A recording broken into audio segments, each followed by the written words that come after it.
discusión. Entonces les presento a Luz Alexandra Garzón Ospina, doctora en Ciencias Humanas y Sociales de la Universidad Nacional de Colombia. También es magíster en Desarrollo Educativo y Social de la Universidad Pedagógica Nacional y trabajadora social.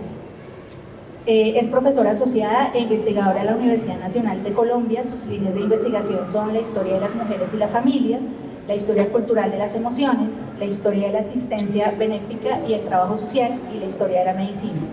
Desde estas líneas se destaca el trabajo interdisciplinar a partir del cruce de las categorías cuerpo, género, afectos y emociones. Ha trabajado con docentes e investigadores por más de 20 años en diferentes universidades del país en temas relacionados con la epistemología, teoría y metodología de las ciencias sociales, la historia del trabajo social y subepisteme, y la inter y transdisciplinaridad, los estudios feministas y de género y los estudios socioculturales de los afectos y las emociones. Muchísimas gracias, Luz Alexandra, por estar aquí con nosotros. También nos acompaña Karina Marín Lara. Es escritora e investigadora académica. Su trabajo ha girado en torno a los estudios comparados en arte y literatura y a los estudios críticos del cuerpo y la discapacidad. Su proyecto doctoral se hizo acreedor al Premio Revista Iberoamericana en 2018 del Instituto Internacional de Literatura Iberoamericana. Ha publicado los ensayos Sostener la mirada, Apuntes para una ética de la discapacidad en el 2020, Cuerpos exhumados, Desfiguraciones de la nación en la literatura ecuatoriana del 2021 y el libro de poemas Murga Padre del 2023. Fue curadora de la exposición de arte Cuerpos que se miran, nuevas representaciones de la discapacidad y desbordes, Pulsiones Disca de la intimidad. Integra el grupo de investigación de estudios comparados de artes, defiende los derechos de las personas con discapacidad. Muchas gracias, Karina, por estar aquí también. Nos acompaña el profesor Felipe Martínez Pinzón. Es doctor en literatura latinoamericana de la Universidad de Nueva York y abogado y literato de la Universidad de los Andes. En la actualidad se desempeña como profesor asociado en el Departamento de Estudios Hispánicos de la Universidad de Brown. Es autor de Una cultura de invernadero, Trópico y civilización en Colombia, 1808-1928, Iberoamericana Verbet del 2016. Y de Patricios en contienda, Cuadros de costumbre, reformas liberales y representación del pueblo en Hispanoamérica, University Press del 2021 y Uniandes del 2025. Coeditó Entre el humo y la niebla, Guerra y cultura en América Latina del 2016, Intimate Frontiers, A Literature Biographic of the Amazon, Liverpool 2019, y revistar el costumbrismo, cosmopolitanismo, pedagogías y modernización de Iberoamérica, Peterland 2016. En coedición con Uniandes y la Universidad del Rosario, reeditó el Museo de Cuadros de Costumbres, Viajes y Variedades, 1866-1919, y las memorias del poeta Adolfo León Gómez, La ciudad del dolor, relecturas del 2023. Más recientemente, con Jennifer French, editó el volumen compilatorio La vorágine, centenario de un clásico latinoamericano, Textos críticos, 1988-2024. Gracias, Karina. Finalmente, cierra el panel nuestro moderador, Camilo Hoyos Gómez, director y conductor de Paredro Podcast, el podcast de libros, autores y demás actores del mundo literario, que cuenta con más de 280 capítulos de entrevistas y más de 25.000 seguidores en redes. Cuenta con más de 20 años de experiencia docente entre pedagogía en aulas académicas y espacios de talleres y programas divulgativos. Doctor en Humanidades de la Universidad Pompeu Fabra de Barcelona 2010 y literato de la Universidad de los Andes, Bogotá, Colombia. Ha sido profesor de la Universidad Pompeu Fabra de Barcelona, Universidad de los Andes, Universidad Javeriana e Instituto Cario Cuervo de Bogotá, entre otros. Miembro fundador de la Fundación Gratitud, subdirector académico del Instituto Cario Cuervo, Centro de Altos Estudios adscrito al Ministerio de Cultura y miembro de la Red de Liderazgo Origen. A los cuatro, muchísimas gracias por haber aceptado esta invitación y sin más, pues paso el micrófono para que arranquemos este conversatorio. Bueno, muy buenos días. Gracias por acompañarnos en este Filbo Debates que tiene un tema tan interesante y tan actual. Es muy rico ver tal variedad de audiencia porque estamos hablando sobre un tema que aparentemente, y lo estaremos viendo hoy, aparentemente parece estar muy lejano, pero cada vez está más cerca, yo creo. Y estoy pensando específicamente en lo que supone la salud mental, fíjense, y el bienestar mental. Este es un panel que estaremos hablando sobre lo que es normativo y no debería serlo, sobre estrategias de poder entender lo otro de manera diferente quiero arrancar con una pequeña reflexión para el público antes de darle la palabra a nuestros invitados. Quiero que tengan en mente que la palabra del 2024 fue brain rot, es decir, podredumbre mental. Estamos cada vez más acosados en esta sociedad que vivimos por nuestra salud mental. Aquello que parecía tan lejano, ¿cierto? Siempre decía, no, es que no sé quién es esta loca, ¿no? O es está loco. Podemos ser nosotros ahora. Y estoy seguro que todos acá podemos tener por lo menos un rasgo o algo que permite entender que tenemos que trabajar en nuestra salud mental. Y esto significa que tenemos que saber cómo entender lo otro, lo distinto, y poder relacionarnos a él de manera diferente.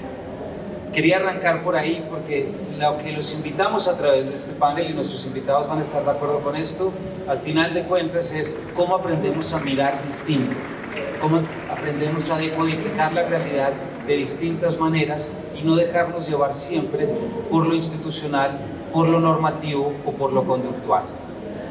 Estamos por lo tanto con Karina, con Felipe y con Luz Alexandra. Vamos a hablar de los libros y vamos a establecer un diálogo entre tres libros, entre Sostener la mirada de Karina, entre Las mujeres de ninguna parte de Luz Alexandra y entre la edición de La ciudad del dolor de Adolfo León Gómez a cargo de Felipe Martínez. Vamos a tener tres bloques de preguntas y luego lo que queremos es generar un diálogo entre los tres autores. Ustedes están bienvenidos al final para que puedan preguntar, porque esto es de todos en realidad, y flaco favor le hacemos al trabajo que estamos tomando si seguimos creyendo que está de un solo lado de la balanza. Entonces quisiera comenzar, y aprovechando que no tenemos únicamente 45 minutos como normalmente tiene uno acá, y que le aparece la banderita por allí y le quedan 5, qué bueno que un tema como este tengamos tiempo suficiente para poder hablar sobre él y tomarnos el tiempo, porque temas como estos hay que tomarse el tiempo para hablarlos. Entonces lo primero que quisiera pedirles a cada uno, y si quieren lo hacemos en este mismo orden, Karina, le quisiera pedir a cada uno de ustedes que nos cuente de qué va su libro, sobre qué es, qué estuvieron buscando y sobre todo, un punto que me gustaría que vincularan en su respuesta. Los tres son académicos, investigadores, escritores, tú tienes también poesía, Karina, ¿cierto? Pero ¿qué los llevó a contar justamente estas historias? Porque estas son historias que revelan relaciones entre el cuerpo, la mente y la exclusión en nuestra historia cultural. Entonces quisiera que nos contaran desde sus intereses investigativos y académicos, pero todos sabemos, y además con libros como estos, que aquí también hubo mucho corazón, no solamente razón, no solamente archivo y no solamente documento. Entonces que también nos incluyan eso en sus respuestas. Para esto tenemos entre 3 y 5 minutos para que cada uno hable con tranquilidad. Karina, si quieres comienza tú. Ya me tocó inaugurar. Gracias, ¿no? Muchas gracias a todas, a todos por estar aquí. Pues sí, hay este libro, pero veamos. Gracias por la invitación, gracias, es un lujo estar con ustedes también aquí compartiendo y es un lujo estar en Bogotá, que es como la ciudad en la que nací por segunda vez, así que sí, nací como escritora en Bogotá. Entonces habían puesto en la programación que soy de Colombia. No soy de Colombia, no sé de dónde soy, pero yo me considero adoptada, gracias. Bueno, este libro se publicó en Quito en el año 2020, pero ha rodado bastante también por Colombia. Y es un libro que escribí siempre motivada por mi maternidad de una persona con discapacidad. Mi hijo mayor tiene discapacidad, carga en su cuerpo esa marca histórica de la discapacidad, y eso me ha permitido a mí hacer muchas reflexiones, trabajar con muchos grupos y colectivos, sobre todo de artistas con discapacidad, desde donde he aprendido mucho, sobre todo en términos metodológicos y en términos éticos. La propuesta del libro es en realidad muy sencilla en principio. Tiene que ver con preguntarnos cómo miramos aquello que nos han enseñado a mirar de formas tremendamente llenas de prejuicios, ¿sí? Cómo miramos, por ejemplo, eso considerado como lo raro, lo enfermo, lo anómalo, ¿sí? Desde aquellas ideas de enfermedad, de anomalía, de temor, también de lástima, ¿no? Que tienen siempre que están rodando todo lo que implica eso que solemos entender como discapacidad, ¿sí? Yo hago esto desde, me inscribo todavía, no sé si algún día cambie, pero me inscribo todavía en un tipo de estudios que se llaman estudios críticos en discapacidad, y desde ahí lo que nos interesa es no hablar de la discapacidad en sí misma, sino entender cómo se ha construido la idea de normalidad y cómo lo realmente problemático es la idea de normalidad. ¿Qué es normal? ¿No? ¿Quién se considera normal? ¿No? ¿Quién es realmente un cuerpo normal? Y a partir de ese tipo de cuestionamientos empezar a pensar cómo construimos ese tipo de miradas ante la diferencia. Y la idea en este libro y en otros trabajos que he hecho, incluyendo un trabajo de archivo, de investigación que se llama Archivo de los Otros Cuerpos, en donde ya me metí con algunos documentos siglo XIX y hasta mediados del XX en Ecuador, de algunos hospitales, museos, etc. La idea de eso es también entender cómo nuestras formas de mirar pueden recuperar esos cuerpos, ¿no? Y darles una visibilidad, ¿sí? Después de siglos y siglos de estar absolutamente escondidos. Luego, pues ya con los de Alessandra y con Felipe van a ustedes a darse cuenta también de cómo opera la investigación en ese sentido, pero este libro convoca a pensar esa ética, como cuando nos paramos al frente de una persona que nos resulta rara, y como este auditorio está repleto maravillosamente de gente joven y hermosa, por su juventud, pues creo que tal vez a muchos les habrá pasado que les digan: no te quedes viendo a tal persona que, por ejemplo, no tiene brazos, ¿no? Y ustedes quieren mirar, pero como que a uno le dicen: no está bueno mirar. Bueno, va por ahí esa idea también de sostener la mirada, porque si no miramos, no vamos a saber cómo vive una persona sin brazos, por ejemplo, o no vamos a saber cómo vive o cómo se mueve o qué sentido del humor tiene una persona con síndrome de Down, ¿sí? Entonces la idea es empezar a mirar. Esa es como la propuesta de este libro, también a partir de varias obras de arte, de reflexiones que tienen que ver con la cultura de la discapacidad, y eso, pues ya.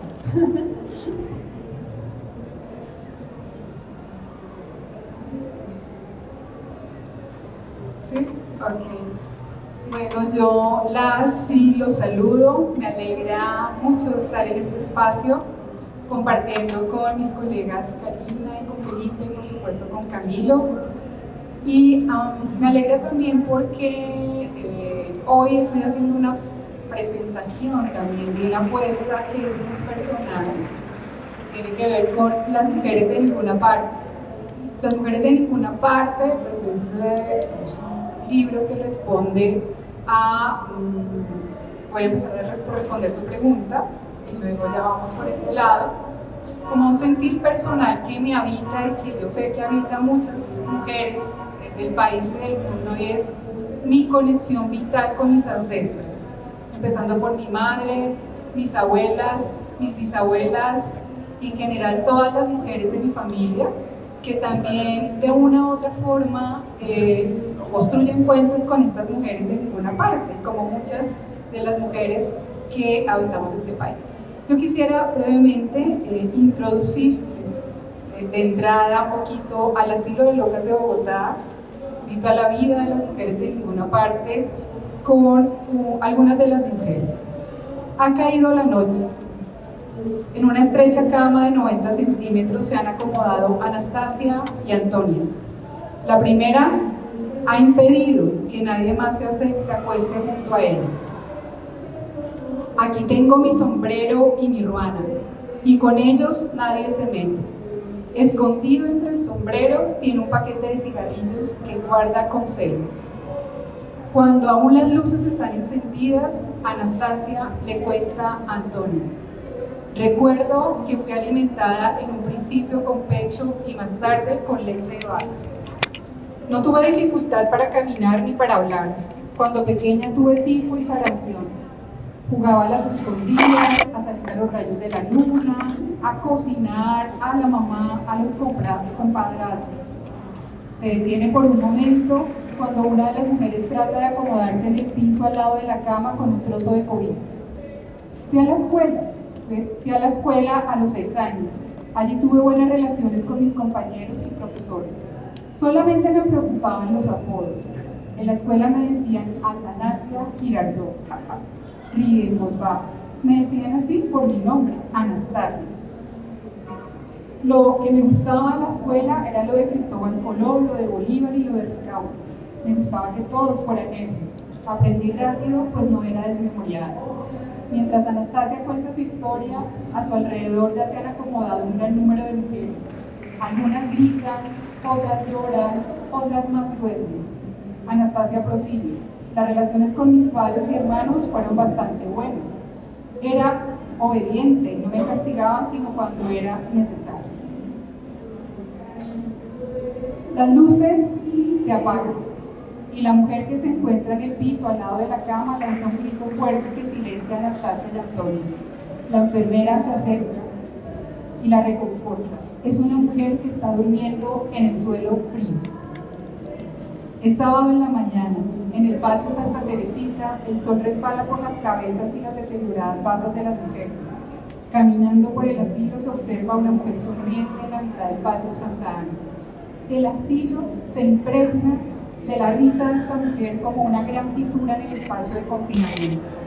Recrea una emotividad diferente que convive con rostros ausentes, cuerpos rígidos, miradas inexpresivas y tristes. La risa es una apertura hacia otra experiencia, una fuga de su interioridad insondable.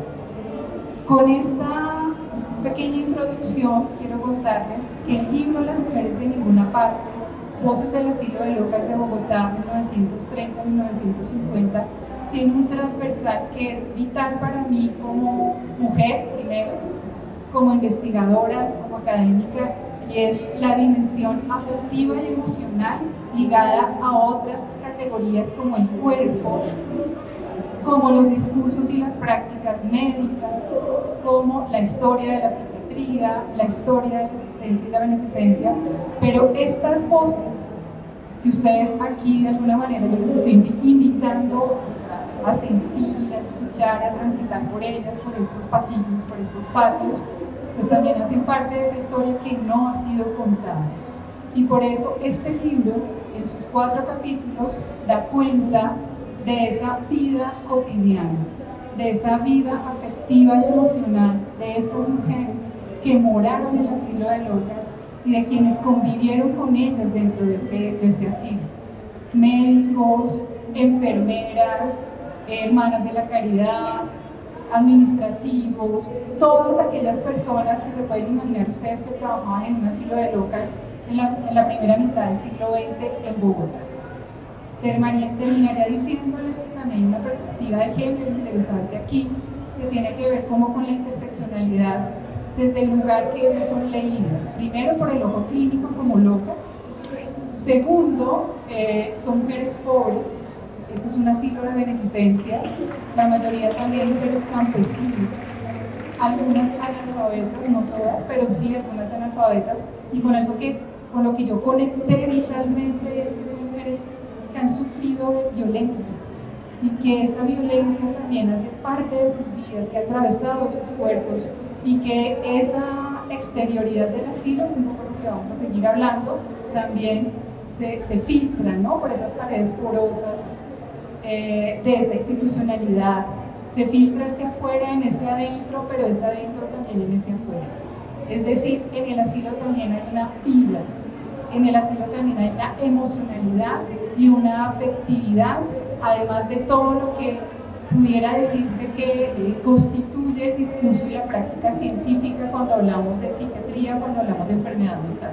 Entonces es una invitación este libro, y ya bueno, hablaremos un poco más de ello, pero la esencia es esta que les estoy contando y es esta la invitación. Bueno, mi nombre es Felipe Martínez, es un placer estar acá, ver a estudiantes de colegio, caras conocidas, todo el espectro le interese sacar esta sala tan llena de gente y transmitirlo en Canal Capital. Muy emocionante. Estoy muy feliz de compartir la mesa con Luz Alexandra, con Karina, su investigación académica, la admiro mucho, con Camilo, que nos unen años de amistad y de colegaje. Bueno, ¿cómo presentar brevemente La Ciudad del Dolor? Este es un libro que es una reedición de la colección de relecturas, que es un acuerdo entre la Universidad de los Andes, la Nacional y AFIC para rescatar obras perdidas de la literatura colombiana.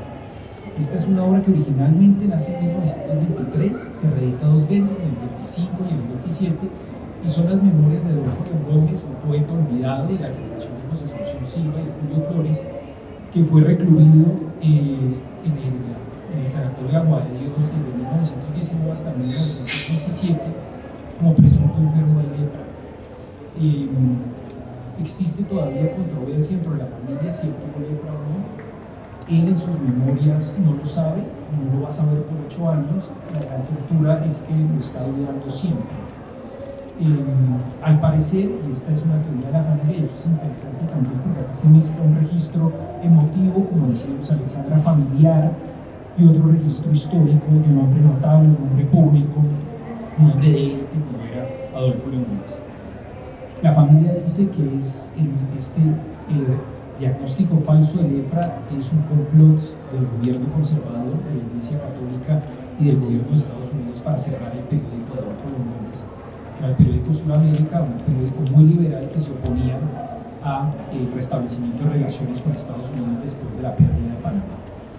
En 1919, en motu propio, decide irse a Agua de Dios después de que sale un anónimo en prensa, donde, a la manera de un crimen, se lo acusa de enfermo de lepra usando unos términos bastante peyorativos. A sus hijos los comienzan a botar de los colegios, a niños como ustedes, los que están acá, y él, temiendo el poder deshabitador del estigma, decide irse a Agua de Dios. Y allá, paradójicamente, de una manera muy emocionante para mí, y acá conecto con Luz Alexandra, con ese tema de las porosidades y la vida intelectual que existía en particular en Agua de Dios, allá se reinventa, se vuelve un abogado de los enfermos de lepra y escribe este libro hermoso que contiene sus memorias, pero también poemas que musicaliza Luis Antonio Calvo, el genio santanderiano que también estaba recluido en Agua de Dios, y hacen una colaboración muy hermosa. Muchos de sus poemas musicalizados se escuchaban en vitrolas, no solo en Bogotá, sino en Colombia y en Latinoamérica, y se vuelve una especie de celebridad a contrapelo, ¿no? Él encuentra la fama en un lugar visto como un lugar infame. Y Adolfo León Gómez, como los poetas de su generación, había buscado la fama, pero no de esa manera. Así que es una historia de reinvención, una historia de paternidad. Lo separan de sus 10 hijos, su mujer había muerto en el parto del último de ellos, así que tiene que vivir a distancia con sus hijos. Son sus 2 hijas las que lo acompañan, se turnan para acompañarlo en Agua de Dios, y bueno, esa es una historia que también trato de recrear, estoy en el proceso de recrear a través de una novela que se llama El álbum de Magdalena, contando la historia de la proscripción de Adolfo León Gómez desde el álbum que arma su hija, parte del cual está en el Archivo General de la Nación. Entonces voy a dejar ahí por lo pronto porque vamos a ir hilvanando con varios temas que han sacado a colación Karina, tenemos a Alessandra y Camilo. Muchas gracias. Yo quiero mostrarles un detalle de esta edición de Las Mujeres de Ninguna Parte para poder hacer gráfico algo que estamos intentando hacer. Este es un libro muy bonito, con un diseño muy lindo. Y acá tenemos las mujeres. Acá hay una foto de una de las mujeres. Si la cámara puede aquí enfocar más cerca. Una de las mujeres. Y aquí hay un detalle muy bonito. Ustedes se fijan en esta edición. Es que tiene aquí una pequeña ventana. Esta pequeña ventana, si uno la abre con el libro cerrado, en medio de la oscuridad, abre la ventana y se encuentra el azul del cielo. Esta es una metáfora de lo que estos 3 libros intentan hacer. Vamos a abrir la ventana que abre las puertas de la oscuridad para dejar que entre un poco de luz natural y podamos eliminar una mirada prescriptiva y sobre todo una mirada diagnóstica.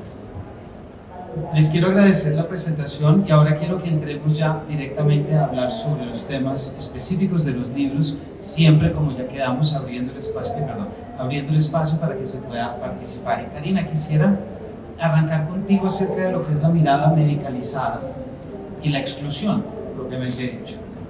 Voy a contar una anécdota muy rápida, algo que me pasó hace 8 días. Llamé para hacer unos exámenes, ¿cierto?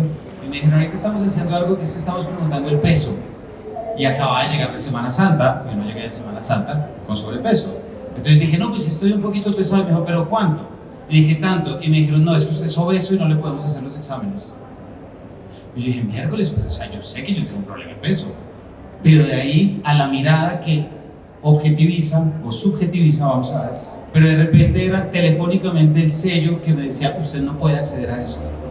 Yo decía, pero usted me está diciendo esto porque tiene un registro ulterior que le permita o solamente por la información que yo le estoy dando. No, le estoy diciendo porque esto es así. Y por primera vez dije, miércoles será, pues habrá que hacer dieta, evidentemente, pero es el punto que te dicen por teléfono lo que se puede y lo que no se puede hacer. Y es de repente esa categoría. ¿Cómo nos libramos de esa mirada medicalizada que en muchos casos, por supuesto, y esto ya lo estamos viendo, fíjense que todo lo que tenemos acá, y lo que le voy a preguntar a Karina, tiene en cuenta un tema fundamental, y es que tenemos que poner en cuestión y cuestionar las formas en que nuestra sociedad y nuestra cultura ha definido quién merece ser visto, escuchado y validado, y de qué forma. Porque se valida o se invalida porque tienes una discapacidad, entonces no tienes acceso. Incluso antier, nuestro ministro de Interior, a quien hay muchas reservas, dijo una cosa increíble, es que si uno dice en este país que es drogadicto, inmediatamente lo excluyen de todo.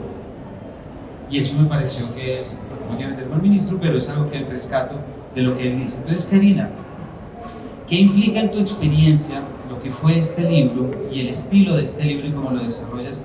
¿Qué implicó para ti sostener una mirada distinta sobre este cuerpo, sobre el cuerpo de tu hijo, que de alguna forma podemos decir que la medicina ha querido reducir a un diagnóstico y a algo inamovible, algo que no dialoga, sino algo que simplemente es lo que es decir, no normativo?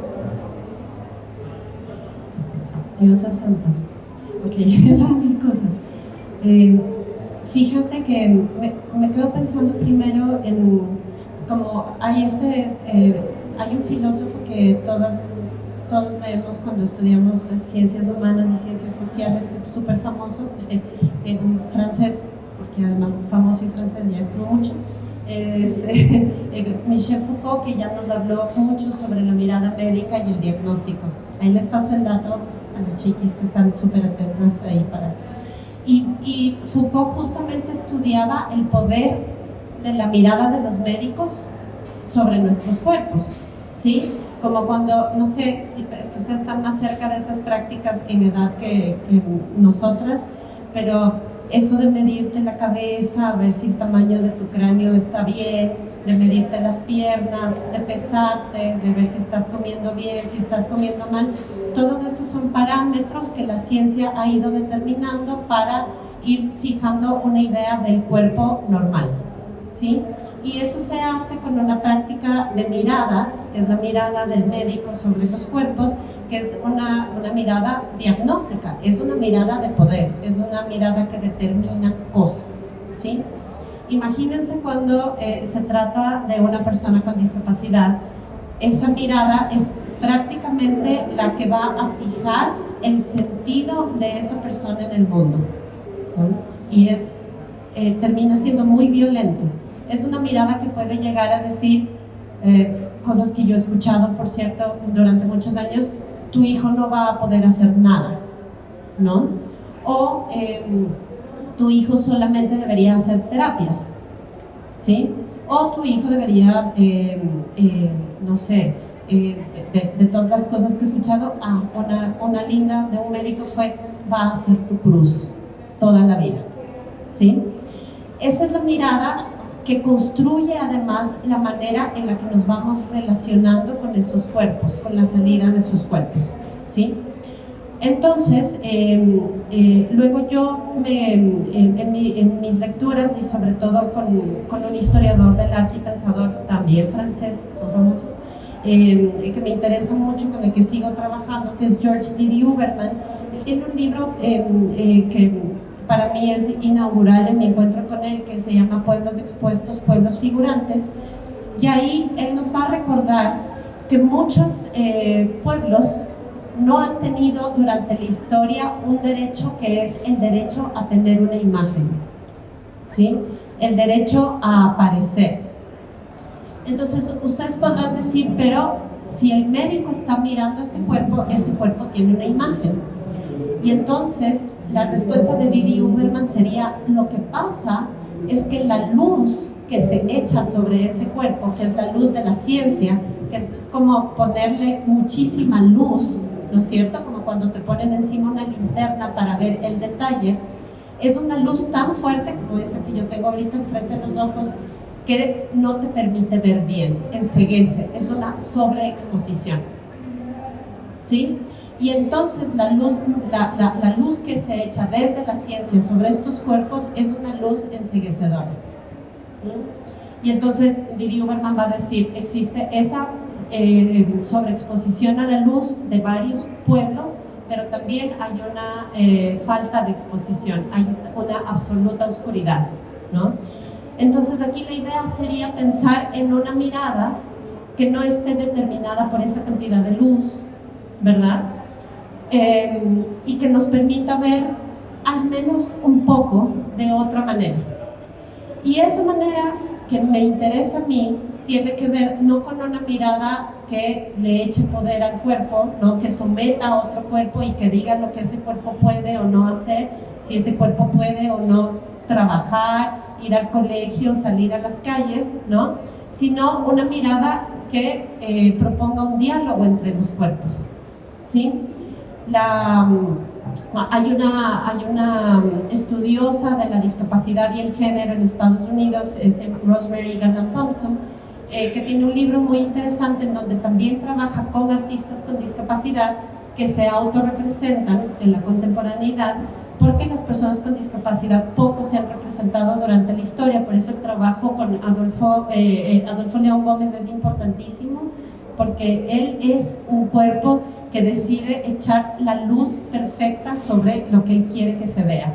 Y dice Rosemary Garland Thompson, estos retratos parecen estar diciendo, mírame, no como te dijeron que me miraras, sino como yo quiero que me mires. Y es eso lo que a mí me interesa recuperar en esta idea de mirada, que es una ética de la mirada, una mirada horizontal, una mirada que espera respuesta, una mirada que invita al diálogo e invita a la afectación también. Esa es como la idea, que es muy difícil hacer. Yo como madre de una persona con discapacidad debo reconocer que en la cotidianidad hay veces que la cultura empuja a que uno se pregunte qué es lo que está haciendo este cuerpo que yo no logro entender, y que tienda a ciertas prácticas también que pueden luego ser violentas, ¿no? Como el no grites, ¿no? O como quédate quieto, ¿no? A un cuerpo que necesita moverse, porque nos dijeron toda la vida que estar así quietos como estamos ahorita aquí es lo correcto, ¿no? Entonces, por ejemplo, una de las cosas que yo he decidido hacer es que cuando a veces mi hijo me acompaña a este tipo de eventos, yo, pues, él hace lo que le da la gana, la verdad. Entonces ahí de repente un cuerpo que camina por ahí y se mueve y se hace amigo de todo el mundo, y pues los incomodará, no les incomodará, eso ya es problema como de la gente, pero es un cuerpo que aparece como tiene que aparecer, ¿no? Con la luz que él decide poner sobre su cuerpo también, y no desde el sometimiento. Entonces esa es un poco la propuesta, y eso es un poco lo que a mí me interesa con esa idea de la mirada, y que yo pienso que es lo que el trabajo de Luz Alexandra y de Felipe, recuperando lo de Adolfo León Gómez, hace, porque nos deja escuchar y echar luz sobre esos cuerpos. La palabra echa luz sobre los cuerpos, ¿no? Y a mí me interesa muchísimo, además leyendo, todavía no he podido leer el libro de las mujeres, pero sí el de La Ciudad del Dolor, Y en ese sentido, esa luz que está echando sobre ese cuerpo, que además también deja imaginar los otros cuerpos que están atravesando una situación también de opresión, ¿no? En el caso de los pacientes del agua de Dios, es precisamente el tipo de luz que necesitamos para mirar de otra manera, más allá del lenguaje patético del terror, ¿no? ¿No? Es precisamente porque el lenguaje patético del terror oscurece y no permite ver realmente y conmoverse con esos cuerpos. Digo conmoverse como moverse con ellos, ¿no? Es en ese sentido de la conmoción, no de la lástima, ¿no? Eso. Hay algo muy interesante, Karina, lo que dices, y es que, claro, todos vemos el mundo, ¿se oye bien? ¿Sí? Todos vemos el mundo y hay una mirada implícita en cómo miramos, pero claro, somos responsables de cómo miramos, pero también podemos ser responsables de con qué luz queremos iluminar nuestra mirada y podemos elegir qué luz ver. Es un tema de decisión. A veces creemos que es un tema de fatalidad, pero yo creo que es un tema de decisión. Muchas gracias, Laira. Ahorita volveremos, ya sabe aquí nuestros compañeros que podemos hablar.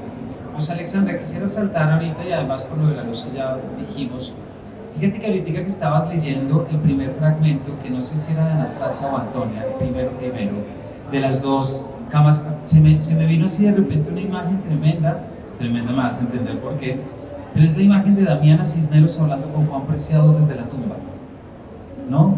La voz, ¿verdad? La voz que habla de aquella vida que tuvo, pero la voz que ya es el murmullo, ¿no? Y aquello que no se escucha y que solo se escucha desde la tumba.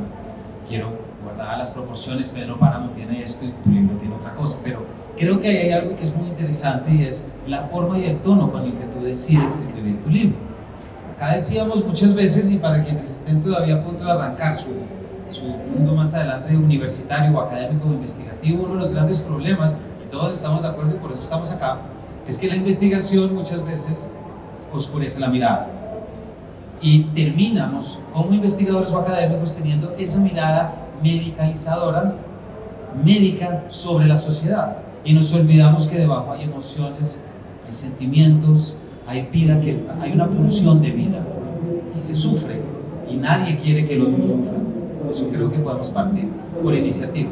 Entonces, tu caso, quiero que nos cuentes, ya que nos diste una muestra de esto, me parece muy interesante que nos cuentes un poquito cuáles fueron esos riesgos que te enfrentaste al convertirte en la voz, porque claro, es asumir la voz de la mujer loca, ¿verdad? Y estoy seguro que en algún momento habrás dicho, oiga, pues no está tan loca. Otras veces dirás, está viendo el mundo de una manera diferente. Entonces, ¿por qué no nos cuentas acerca de estos riesgos al convertirte en la voz de estas mujeres recluidas y cómo evitaste algo que, ¿tienes la respuesta? Pues no repetir esa mirada que objetiviza y solamente dice, esta es la enferma 1, la enferma 2, la enferma 3. Bueno, Camilo, me alegra mucho esta pregunta. Un pequeño paréntesis antes de introducirme al tema. Yo quiero darle el crédito a Jeanette, que está aquí, que es la editora de la Universidad Nacional de Colombia de la Facultad de Ciencias Humanas, de la ventana que está en este libro y que es la metáfora que abre este tipo de debates. En nuestras conversaciones para la edición del libro, ella lo propuso, a mí me pareció genial. Y mucho más, ¿no?, que lo estamos trayendo a colación en este espacio. Y bueno, esta es una coedición también con la Universidad del Rosario, ¿no?, con la facultad, con nuestro centro editorial de la Facultad de Ciencias Humanas. Listo, cierro el paréntesis, me parece clave. Bueno, yo diría que pensar hacer historia desde una voz diferente a la tradicional genera resistencias. Y esas resistencias pues tienen que ver con la academia y por supuesto con las y los historiadores, ¿no?, directamente. Yo cursé el doctorado en Ciencias Humanas y Sociales en la Universidad Nacional de Colombia. Es un doctorado interdisciplinar que me permitió transitar por varias disciplinas, pero también como correr frontera de conocimiento desde ahí. Por eso este libro da cuenta también de ello. Y me encontré con una, podría decir más que resistencia, una descolocación de los historiadores al respecto de la apuesta narrativa que yo asumo en la escritura de este libro. ¿Por qué? Porque cuando se acerquen a él, allí pues los estudiantes que vienen de colegio, será súper interesante que se acerquen también los colegas, las caras conocidas, pero también las mujeres, o en general, van a encontrarse una narrativa que está escrita en primera persona, que como ustedes han visto y yo he querido dejar ver desde el comienzo, pues también da cuenta de esa emocionalidad. Entonces, cómo contar las emociones desde la historia, por ejemplo, cómo narrar desde la historia en primera persona con unas fuentes que no te posibilitan esa primera persona escrita por la persona que está puesta allí, es decir, un diario, por ejemplo, ¿no? Yo me encontré con esto, pero creo que esa descolocación fue afortunada porque permite, yo diría que pensarse en otras formas de producir conocimiento que no son exclusivas de la academia. O sea, yo quiero que eso también lo pongamos sobre la mesa, y es que este libro no solo está escrito para la academia, es un libro para cualquier persona que está interesada en el tema de la locura femenina, de la historia de estas mujeres, de esta afectividad, de esta dimensión que también tiene un vínculo directo con el cuerpo como esa entidad, ¿no? de significados donde se plasman también los tiempos, los espacios, los momentos, ¿no? A propósito de varios de los teóricos sobre el cuerpo. Pero diría yo que esa es una invitación también a esa descolocación. Resulta que en las academias también siempre se nos plantea que la única forma, por ejemplo en la historia y en la perspectiva del archivo, es ser muy fiel al archivo, porque si no estás ficcionando la historia y eso no es historia. Esa fue, digamos, uno de los comentarios que sé que también es parte de la formación de las y los historiadores. Pero yo decía, bueno, un poco como en el ejercicio por el cual pasamos todas y todos quienes hacemos estas investigaciones, y es, tenemos una serie de fuentes, historias clínicas, informes, tesis de medicina, fotografías, bueno, ¿qué nos están diciendo esas fuentes también de esa mirada que tú también quieres ubicar allí para iluminarlas? Y esa mirada en mi caso tuvo que ver, insisto, con esta perspectiva que es mucho más personal, íntima, afectiva, y por eso las voces, que son voces mediadas, no son voces de un diario, son voces, esta primera parte que les leí hace referencia a una de estas mujeres, Anastasia, y yo la encontré así narrada en una historia clínica. Por supuesto, aquí lo que encuentro es lo que decías, Karina, esa mirada del ojo clínico, esa mirada médica, porque tanto cartas como descripciones como estas, es decir, si se conectaron un poco en la narrativa, pues lo que nos están mostrando es la vida de estas mujeres, su infancia, el ser madres, el ser esposas, más allá del etiquetamiento de enferma mental, esquizofrénica, porque todas las historias clínicas que revisé durante 1930 y 1950 mostraban un diagnóstico de esquizofrenia, pero yo dije todo el tiempo, no son solamente eso, son madres, esposas, hijas, hermanas, son mujeres que han tenido una vida, y decidí iluminar la revisión del archivo y la composición del texto, insisto, la narrativa en primera persona, que también es una invitación a entrar al asilo, a caminar con ellas y a encontrarse con sus vidas, pues es una decisión entre, diría yo, epistemológica, metodológica, de contar la historia, ¿no? Es decir, voces silenciadas, discursos y prácticas médicas que fueron las que, digamos, ubicaron que estas mujeres estuvieran recluidas y que pasaran por lobotomía, terapia de choque, insulinoterapia, pues digamos que es la historia inclusive un poco más conocida, ¿sí? Es la historia que se despliega en este horizonte también muy académico para, por ejemplo, entender cómo se institucionaliza y cómo se recrea el escenario para el surgimiento de la psiquiatría en el país, ¿sí? Pero esa no era mi idea, ¿sí? Mi idea era, bueno, también descolocarme yo ahí, descolocar también un poco en la academia las formas de contar, las formas de investigar, y por eso surge esta perspectiva insisto, la primera persona y de darle ese lugar también en la historia a estas voces, porque estas mujeres y sus vidas pues no han existido tampoco, ni en la historia de la psiquiatría mucho menos. O sea, en la historia de la psiquiatría, un poco como contabas, Karina, y bueno, también lo vemos, pues es un número de una historia clínica, son unas iniciales, cuando por ejemplo se hizo toda la experimentación para la lobotomía, ¿no? La análisis de neuropsiquiatría encontramos eso, ¿no? AJC, historia clínica 20, 25, 30.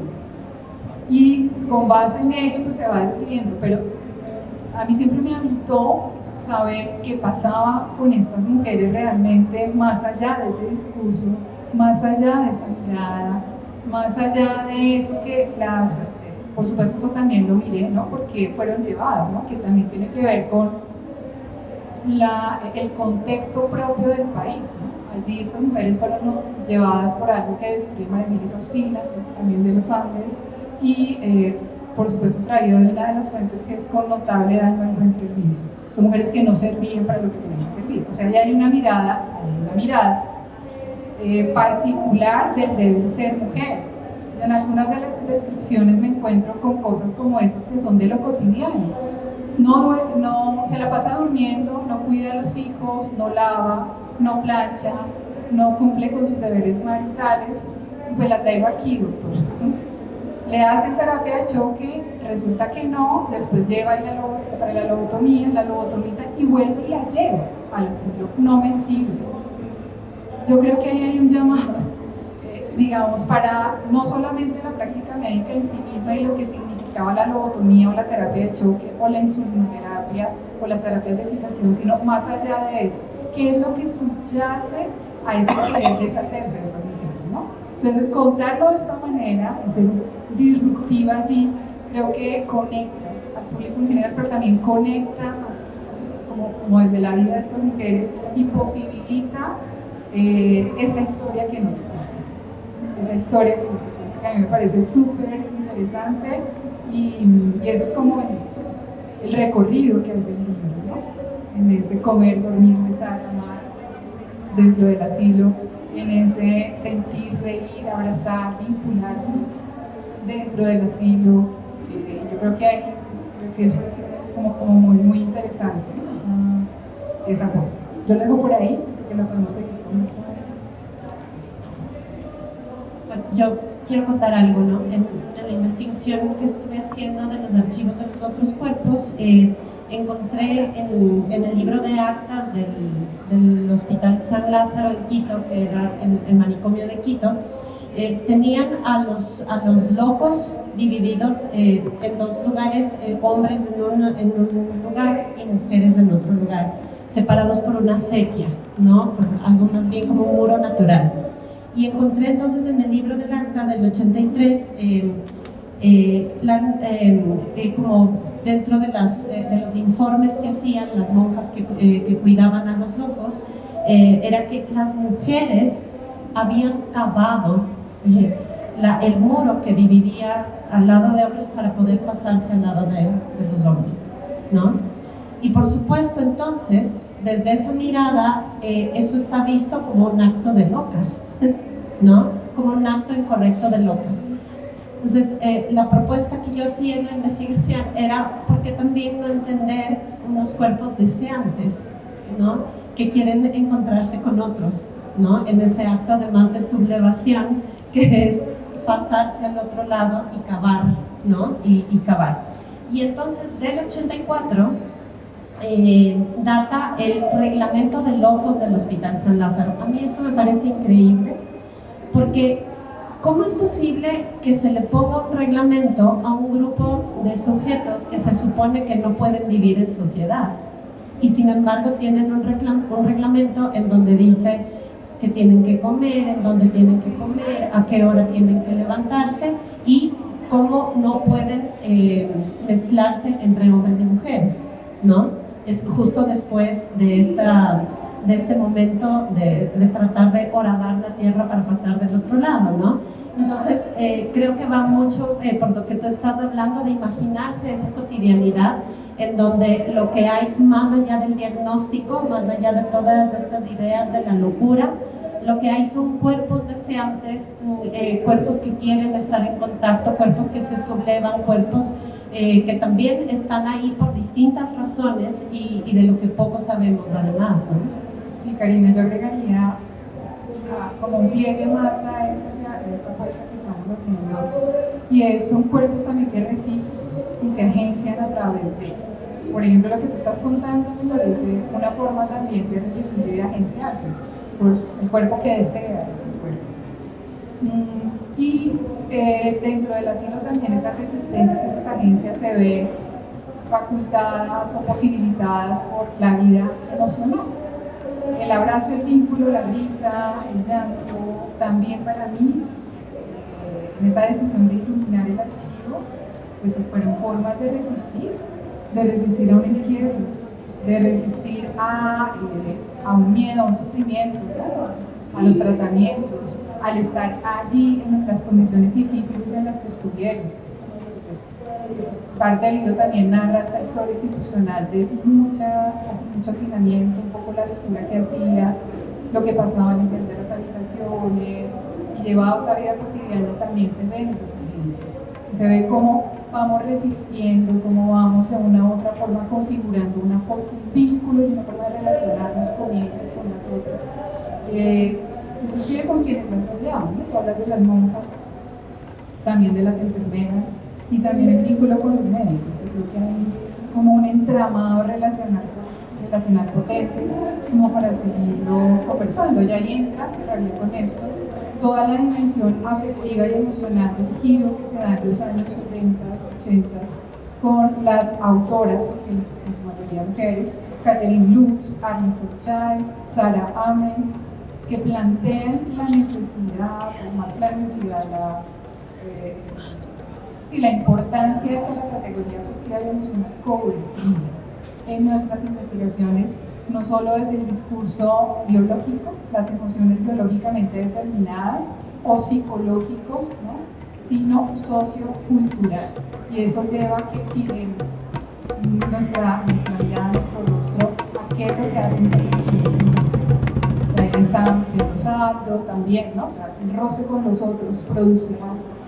Y ese algo también tiene un componente, en el caso de lo que estamos conversando, de pensamiento, de resistencia, de formas de ser, estar y vivir diferentes, en otros casos en componentes más políticos o más sociales. Una cosa mínima para añadir a lo que decía Luz Alexandra sobre resistencias, pero contribuyendo también a lo que nos comentaba Karina hace un rato, que es arrojarnos a sí mismo, ¿no? Que dejar que disputar el monopolio de la luz. Cuando yo he ido varias veces a Guadalajara a hablar con poetas, músicos, historiadores locales, comencé con la idea de hacer un proyecto académico sobre Agua de Dios, y a medida que oía a enfermos de lepra o a sus descendientes contar sus historias de vida, me daba cuenta que el registro académico no era el registro que había que usarlo de una manera como lo está usando Luz Alexandra, con una cantidad exemplar de escucha atenta, de escucha activa. Les pongo una anécdota. Estoy yo hablando con un historiador local y me dice: Felipe, tú sabes que acá creció y vivió toda la vida Dumar Alcure. Pronto ustedes identifican ese nombre, un guerrillero liberal de las guerrillas del Llano de los años 50. Y Dumar, la mamá de Dumar era enferma de lepra, y él entraba y salía del pueblo y se llevaba armas hechas por los enfermos de lepra en los talleres de los salesianos, porque tú sabes que los salesianos, que era la misión católica que administraba Lazareto, tenían que enseñarle artes y oficios a los enfermos porque nadie los iba a contratar. Entonces Dumar volvía al llano con armas hechizas en el pueblo. El general Rojas Pinilla, continúa el historiador local, negoció la paz gracias a las armas hechas en Agua de Dios. Y eso me pareció extraordinario. Vaya uno a buscar eso en el archivo. Pero eso es recentrar la historia, no en Bogotá, recentrar en Agua de Dios y hacer esa resistencia a la que nos hablaba Luz Alexandra. Contar Agua de Dios como un pueblo, no como cualquier pueblo, como el pueblo más importante de Colombia, gracias al cual Rojas Pinilla negoció la paz con las guerrillas de allá. Y de estas historias donde Agua de Dios se salta al cerco, pasa por debajo de cuerda, esa historia de exclusión está llena el pueblo. Podía pasar acá media, 40, 50 minutos contándoles estas historias que lo hacen uno pensar, ¿no? El foco de la luz está en Agua de Dios. Ellos están echando la luz que merecen, haciéndose agentes de una historia que los excluyó, incluyéndose con la fuerza de la imaginación, de la palabra, de la historia. Nada, aquí quería añadir simplemente eso. Pero eso es muy chévere, Felipe, lo que dice, porque uno pensaría casi que, a ver si esta frase me sale bien, pero es casi como que la escritura académica debería ser una metodología más no una ejecución. Me explico, es decir, que uno pueda pensar desde el rigor académico, que es que nada se quede por fuera, que se pueda cotejar, que se pueda saber de dónde viene, pero luego soltar ese sentido, porque no todo va a estar encapsulado, no todo puede estar encapsulado dentro de referencias, notas a pie de página, etcétera, ¿cierto? Y creo que ese es un punto muy importante, porque en ese caso es lo académico, pero aquí en la vida cotidiana y normal, doméstica, pues también hay otras expresiones invisibles de las cuales nos tenemos que soltar, ¿no? Esas expresiones tienen que ver, y ahorita Felipe le va a hacer otra pregunta sobre el asilo, pero para cerrar un poco lo que se estaba diciendo ahorita, Pilar Quintana y el extraordinario equipo que trabajó en la segunda y que está trabajando en la Biblioteca de Escritoras Colombianas, hicimos la presentación hace 2 días, y Pilar lo que decía, claro, son 97 autoras que se están publicando en estas 10 antologías. Uno decía, ¿y estas 97 autoras por qué no? Porque no es que, es decir, los textos estaban ahí, había que ir a buscarlos. Y una de las conclusiones es que eran incómodas. Es que eran incómodas. Y ahí traigo un gran libro de Vanessa Rosales que se llama La mujer incómoda, ¿no? Lo que supone siempre para la mujer ser incómoda parecería ser la autopista inmediata a ser diagnosticada como loca, mientras que el incómodo hombre puede ser vago, vagabundo, bueno para nada, inútil, pero no necesariamente loca, no necesariamente inservible, que me parece tremendo eso que nos estás humanizándolo, ¿no?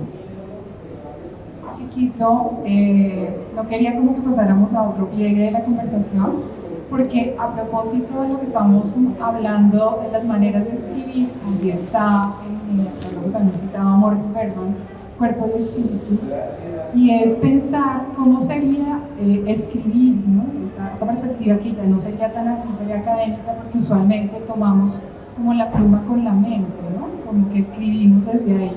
Y la invitación que hace Bergman es: tomemos la pluma con el cuerpo y desde ahí también sintamos, experimentemos y nos dejemos habitar por esto que tenemos al frente, ¿no? Yo creo que es lo que nos permite también pensar en escrituras más allá de lo que la academia nos muestra, ¿no? ¿Qué era eso?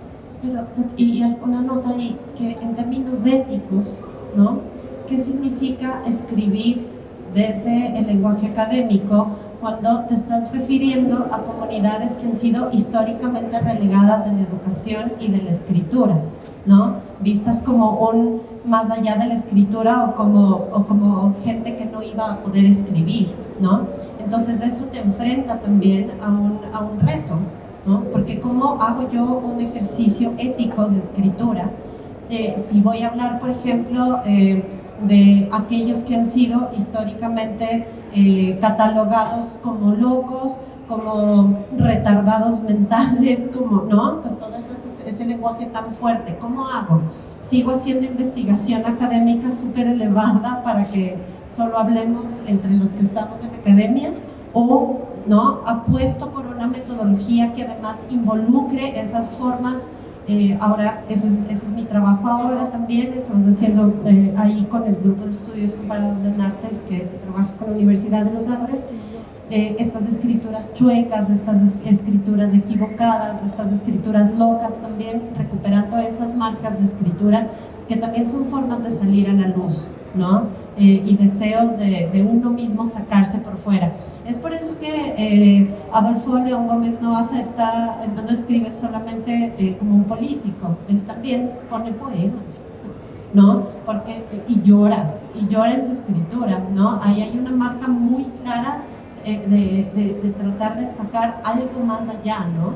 Entonces, eso es algo en lo que creo que también estamos pensando, ¿verdad? Es muy, muy fuerte también y nos queda de largo para pensar. Sí, es muy bonito lo que dices, Karina, acerca de en qué lenguaje te refieres y reflexionas en torno a una comunidad real, de nuevo.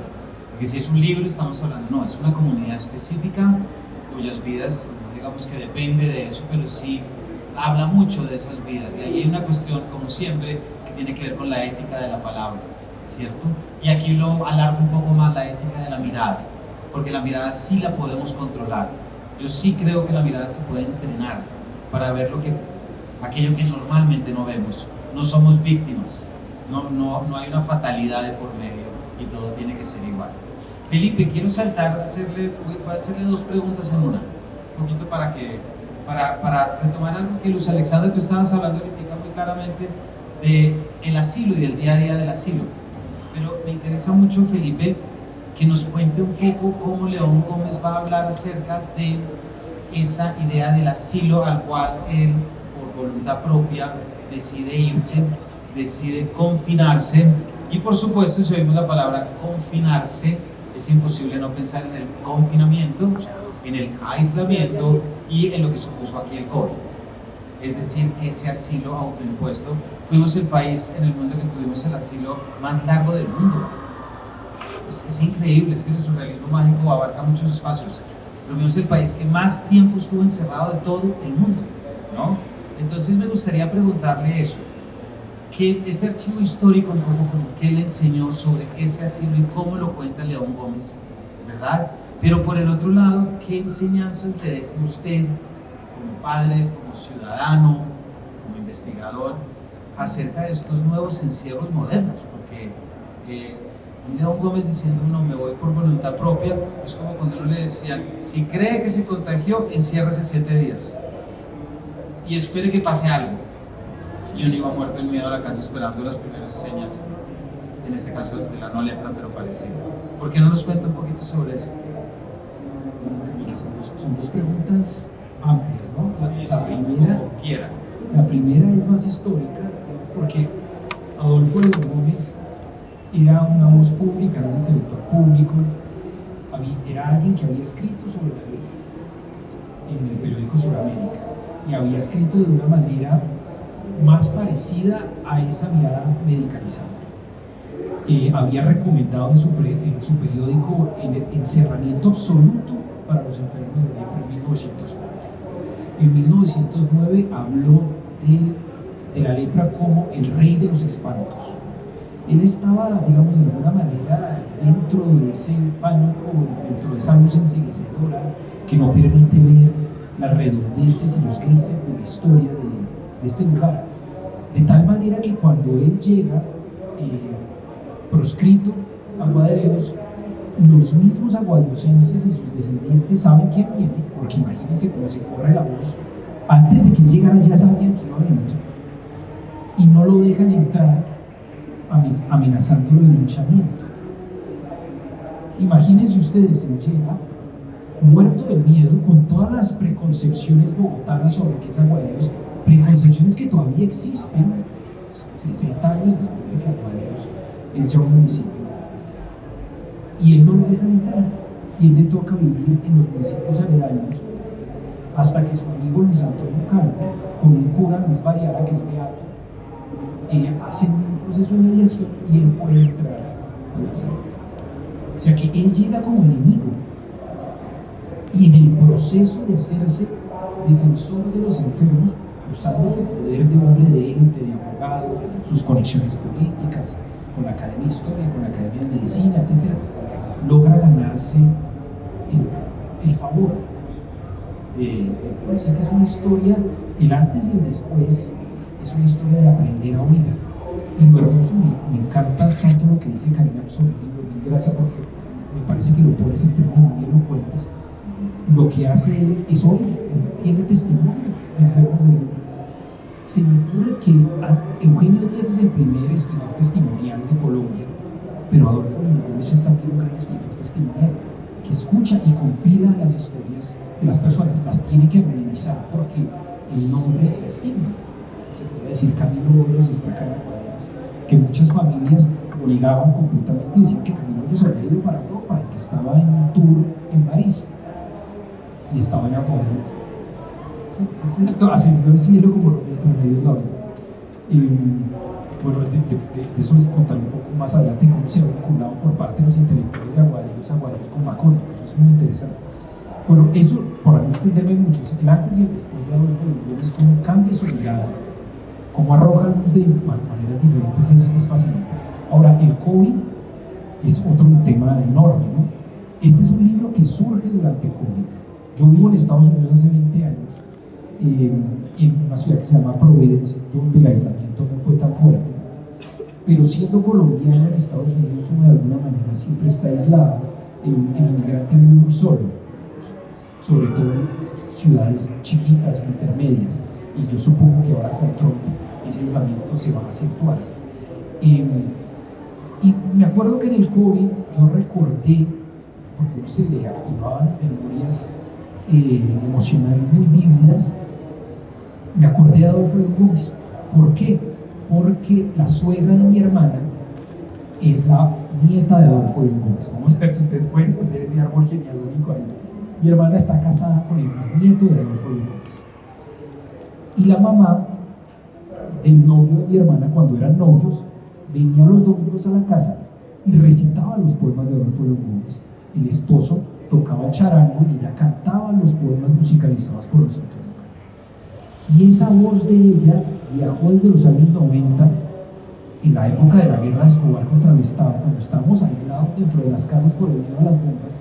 Y yo creo que todos esos ecos entre aislamientos, entre el de León Gómez, comparable con el mío absolutamente, el de la guerra de Escobar, el aislamiento del COVID, todo me dijo, bueno, la ciudad del dolor, porque yo me la leí hace muchos años, esto es muy presente. La releí y le propuse a Ediciones Unidades, a María B, representante, amiga, gracias por invitarme, María B.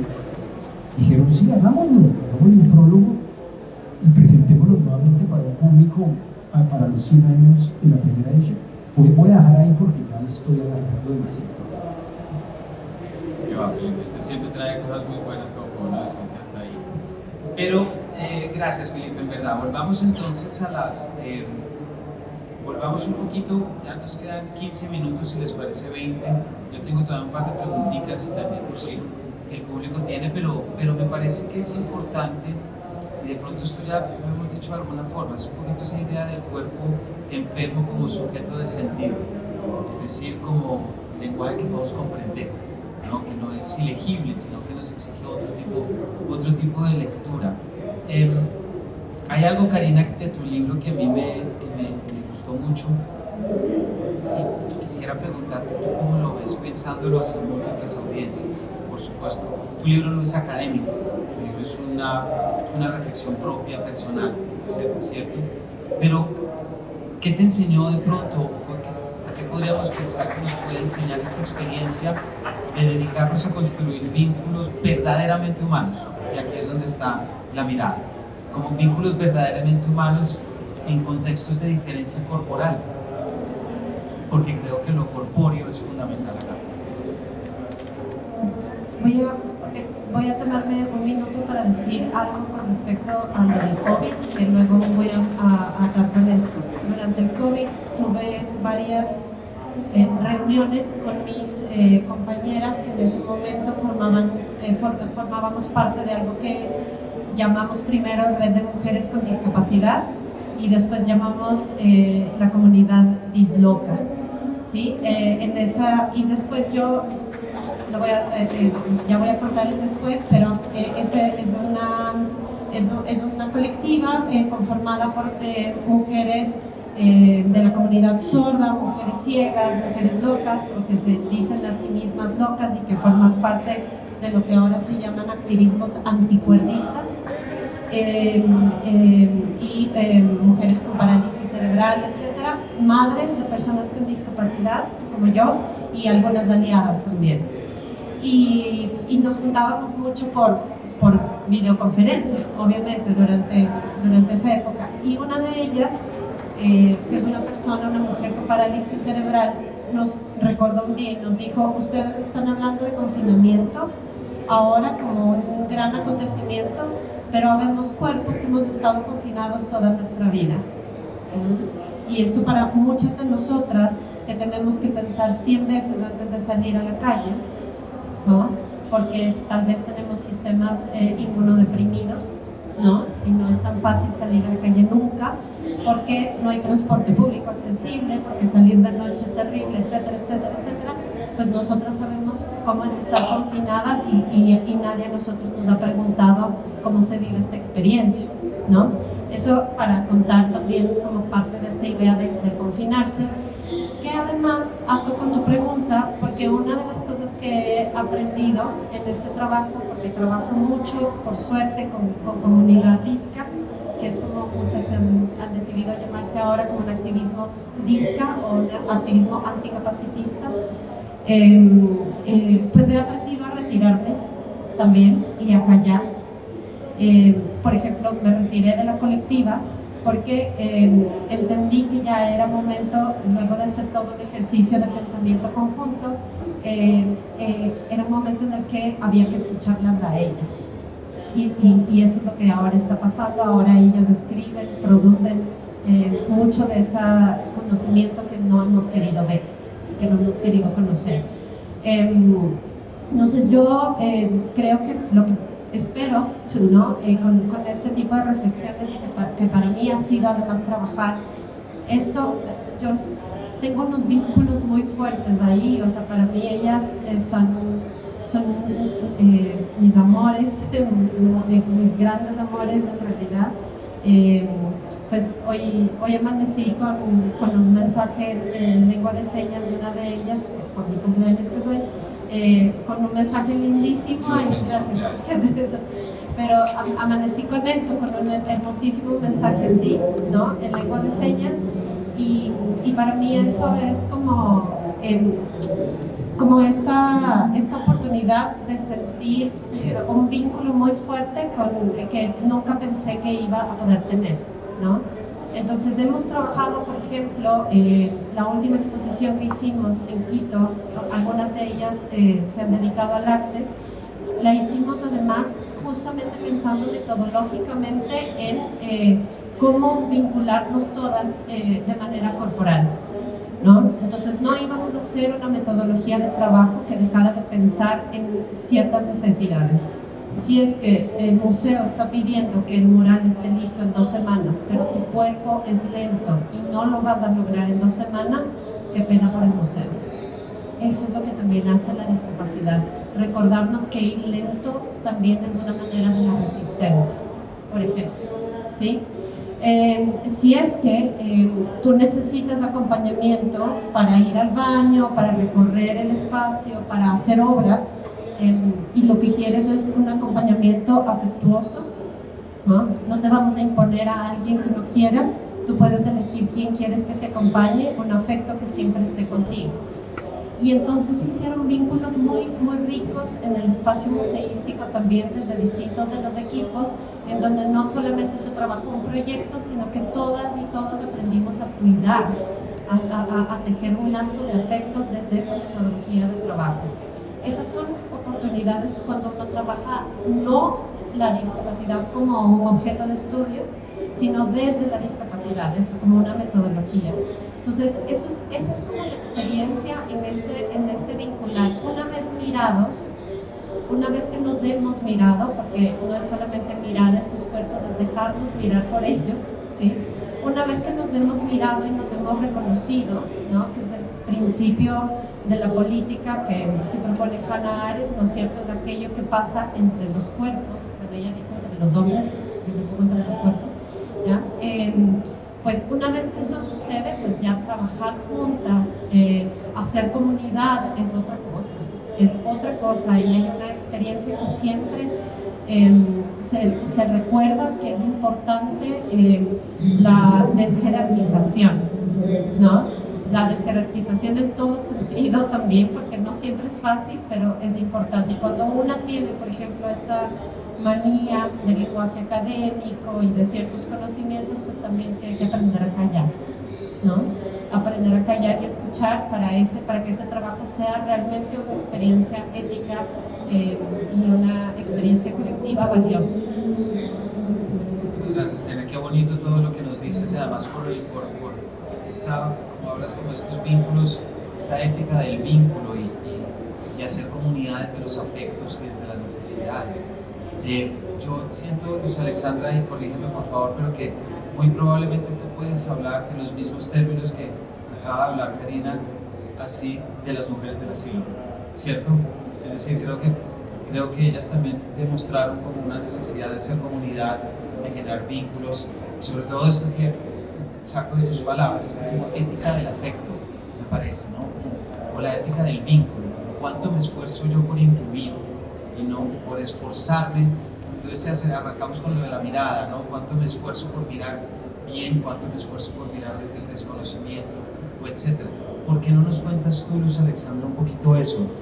¿Qué experiencias te dejó, qué enseñanzas te dejaron estas mujeres, habitando con ellas, ocupando su voz, ocupando su cuerpo, desde la escritura propiamente dicha?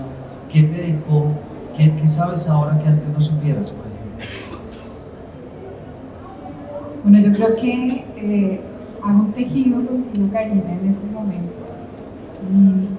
Y ese tejido tiene un primer nodo y es cómo nos situamos, pues desde la experiencia, pero también desde construir la narrativa, o eso que estamos aquí trayéndoles a todas y a todos ustedes, que es como la apuesta de escribir desde adentro, desde eso que te conecta, desde eso, insisto, que te habita, porque cuando escribimos desde ahí, la mirada es otra.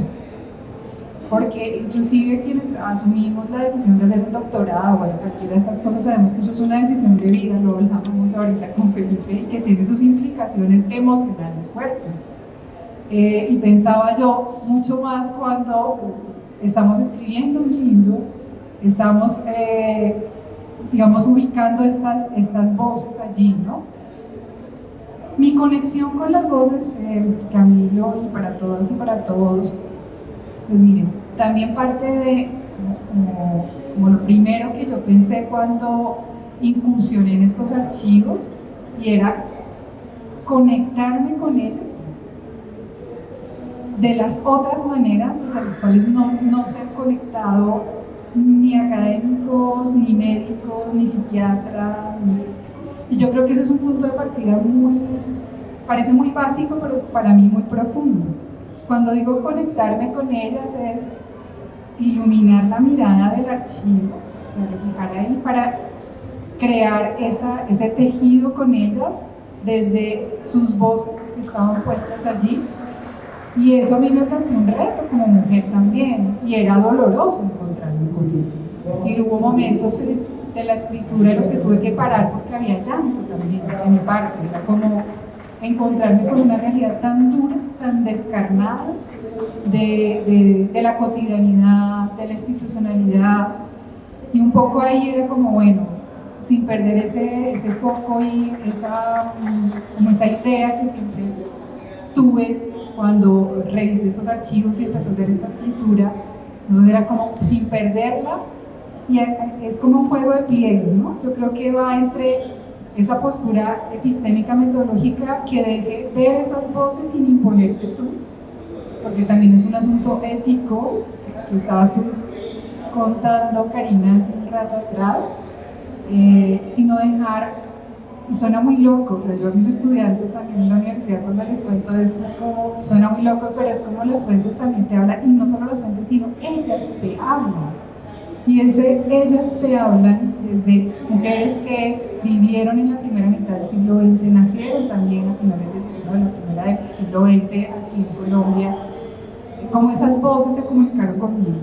Es decir, cómo yo pude establecer ese puente afectivo y haber tejido también con ellas. Yo diría que en la medida que fui escribiendo y en la medida que fui narrando, que me fui encontrando con ellas, pues también yo tejí con ellas un vínculo allí, con Anastasia, con Micaela, con Antonia, con Ana, y encontrármelas desde su interioridad de ser mujer también. Yo creo que allí se establece esa conexión.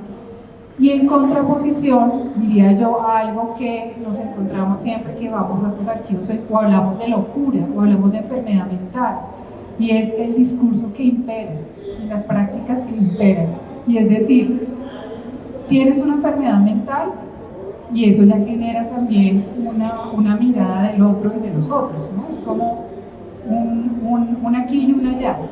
¿Quién está en el marco de las enfermedades mentales hoy, o lo estuvo en su momento, o las llamadas locas en su momento, y cuál debería ser su lugar? Ahí viene toda esta perspectiva Foucaultiana del cuerpo, del encierro, del panóptico, del disciplinamiento de estos cuerpos, pero más allá de esa mirada, porque claro, tuve que leer Foucault en algún momento, era, demos esta otra perspectiva que no está ahí, y comuniquemos y establezcamos este puente con ellas desde lo que las historias me dejan ver, la que les leí, fue alimentada por un pecho, con leche de vaca, jugaba, era una mujer campesina, cargaba leña, agua, disfrutaba con sus hermanos, bueno, y así otras historias que encuentro en algunas cartas, o en una de las cartas que encontré en el archivo, bueno, un poco el anhelo también de ser madre y la paradoja de estar encerrada por no cumplir. Creo que ahí es súper interesante también eso. Y cosas como inesperadas, pues yo diría que encontrarme con esas voces para poder contar estas historias y comunicarme con ellas de la forma que yo creo que lo pude hacer en términos éticos, de decir, no soy yo, estoy aquí poniéndome académicamente a decir estas mujeres eran así o eran así, sino cómo ellas van surgiendo en la narrativa, ¿sabes? Van teniendo vida, se van ubicando, se van moviendo dentro de ese encierro, pero que yo siento que en esa forma de moverse también están afuera. O sea, yo insisto en esa metáfora del adentro y del afuera. Yo creo que aquí hay un llamado también a algo que pues, plantea la historia y la historia cultural, o la historia en específico, que son los indicios. Cómo mirar eso que es tan pequeño, que a veces pasa desapercibido, no solo en los archivos, sino yo vivo en la vida cotidiana, para dar cuenta de algo que ha sido borrado, de algo que ha sido dejado de lado, olvidado. Entonces ir entre la discursividad y las prácticas de los médicos, con el ojo clínico todo el tiempo sobre las vidas de estas mujeres, y todo lo que decían y todo lo que hacían era puesto en ese marco, ¿no? La carta, el lenguaje, lo que operaba de la palabra estaba puesto en ese marco, digamos, más médico, o inclusive la otra perspectiva que estoy empezando a analizar, es la del, creo que desde ahí, que es la del cuidado, mujeres que cuidan mujeres, ¿no? Obligadas, comprometidas, conectadas, vinculadas. Creo que ahí hay una lógica muy interesante para abrazar, y estoy construyendo también un texto sobre esto, sobre estas mujeres que cuidan mujeres a propósito de los asilos de beneficencia aquí en Dinamarca. Y cerraría diciéndote, Camilo, y a todas y todos, y es también una conexión que yo pude establecer con cómo se encierra el sufrimiento humano, el sufrimiento de las mujeres, que eso pasa hoy todavía. O sea, hoy no estamos con la lobotomía, no estamos con la terapia de choque, ni con la insulinoterapia, ni con las otras demás terapias médicas, pero sí tenemos el fármaco, tenemos la PEPA. Y esa también es, digamos, una manera de encerrar esos sufrimientos y un poco de medicalizarlos. Es decir, a mí me parece, y ese es otro proyecto que hemos emprendido con las colegas de España en la Universidad de Málaga, y es revisar, ¿no?, esa otra perspectiva del cuerpo, esa otra perspectiva de las relaciones, de la emocionalidad, de la lógica psiquiátrica alrededor de esto que significa también pues, ser mujer, y cómo esos dolores y sufrimientos de mujeres que son violentadas en casa, abusadas por sus propios esposos, parejas, o que han vivido la violencia política, por ejemplo, en un país como el nuestro, que se vean reflejados en una enfermedad mental, ¿sí? Es decir, esquizofrenia, paranoia, depresión. Yo no estoy diciendo que no exista la enfermedad mental, quiero dejar eso sobre la mesa, pero sí he podido identificar, a propósito de lo que me encuentro actualmente, ahora pasando los años 60, 70, cómo el fármaco también abraza otra posibilidad de encierro, otra posibilidad de buscar algo que la psiquiatría siempre ha buscado, es la docilidad del cuerpo y la docilidad del ser y estar de las mujeres. mujeres dóciles, mujeres que vayan por donde deben ir. Entonces por eso las incómodas, como decías Camilo hace un rato, generan mucho ruido. Esas que no caben en este canon, como donde las metemos, ¿no? Siempre como el cajón, ¿no? Aquí o aquí o aquí. Porque hay en este caso de mujeres dóciles. Pero a propósito de lo que estoy diciendo, pues yo diría que ese vínculo y eso que construimos ellas con una conexión que a veces uno no puede explicar, ¿sabes? Es algo como que está ahí, ¿no? Tratamos de hacerlo, pero creo que bueno, el libro, cuando se acerquen a alguien, lo lean, pues yo creo que va también a conectar a las lectoras y los lectores con una simbolista. Voy a hacerle una última pregunta y luego hacemos una de cierre y abrimos. ¿Listo? Felipe, hay algo muy particular y es que estas mujeres son anónimas, son mujeres, con todo lo que tú has dicho, pero tienen a su pesar también, por supuesto, la noción de anonimato. Es posible que tú tengas también noticias, o Karina, tú, de lo que supone una mujer importante, con cierta aceptación, responsabilidad social, que sea acusada y de repente por su incomodidad sea recluida con fines políticos. Y queda muy claro lo que tú estás diciendo, no es que la salud mental, la enfermedad mental, no, claro que existe, pero ha sido instrumentalizada con fines muy distintos al médico, en el caso de las mujeres. Pero en su caso, Felipe, no en su caso, perdón, no, en el de Adolfo León Gómez, para aquellos que precisieron, no era nada anónimo. Usted nos acaba de dar un pequeño abrebocas. Y cuando estábamos preparando esta charla nos contó, y quiero que profundicemos ahí, en una cantidad de nombres que le cayeron a Adolfo León Gómez: poeta del dolor, el poético, aquel que fue desterrado del mundo de los vivos, todo esto, ¿cierto? Tan doloroso. Entonces quisiera trasladar esta misma pregunta que he hecho, de pronto había pensado preguntarle cuáles eran esos desafíos éticos que plantea reeditar textos históricos, pero no quiero hablar de desafíos, prefiero preguntarle por qué enseñanzas éticas le dejó leer un archivo y recuperar esto, más todavía en este contexto que nos acaba de contar, porque pues es un contexto que usted conoce vía familiar, algo de la situación, pero luego también le pega a usted y es su propio impulso emocional el que lo lleva a recordar un texto que de repente se veía reflejado acá. Bueno, comenzar con esa pregunta por lo anónimo. León Gómez evidentemente no es un personaje desconocido, es todo lo contrario para 1919, cuando se va a Bogotá. Pero lo curioso de Adolfo León Gómez es que Adolfo León Gómez cae en el olvido. De alguna manera, él pierde la historia. Si uno le pregunta, y le pasa muchas veces a colegas académicos que se especializan en el siglo XIX, comienzos del XX, en literatura colombiana, Adolfo León Gómez tiene que ver con Pizarro León Gómez. Sí, pero me suena, pero no. También él, digamos, de alguna manera, él se anonimizó a partir de los años 30. Y yo creo que tiene que ver con que el ascenso del Partido Liberal, con la República Liberal, entró con una potencia vivificadora, optimista, que borró su propia historia. Los intelectuales liberales de las décadas de la hegemonía conservadora, Julio Flores, Max Grillo, Adolfo León Gómez, eran poetas de la derrota, del exilio, habían perdido la guerra de los 1000 días, habían terminado en cárceles, sus poemas eran necropoemas, cantaban en los cementerios, tenían una tónica muy funeraria, y los liberales de nueva agenda de los años 30, López Pumarejo, dijeron: bueno, eso es cuando perdimos, ahora ganamos. Entonces son los propios liberales los que de alguna manera se encargan de jugar a una carta de olvido políticamente. Entonces eso por una parte, porque la historia de Aguada de Dios tiene mucho que ver con el olvido. Muchos colombianos no conocemos la historia de Aguada de Dios. Yo, empezando con este proyecto en el 2020, medio del COVID, dije: yo soy un completo ignorante de Aguada de Dios, y cuando se acabe el aislamiento tengo que ir. O sea que ese es uno de los grandes regalos que me ha dado a mí esta reedición, que es la puerta de entrada a un mundo que estuvo cerrado mucho tiempo, pero que ha estado abierto 60 años, está esperando que la gente vaya a conocerlo y hacerse conocer. O sea que me ha cambiado académicamente, ese ha sido un gran regalo. que me ha dejado esta historia. Y por otra parte, lo último es este subtítulo gótico, ¿no? Se llama La ciudad del dolor,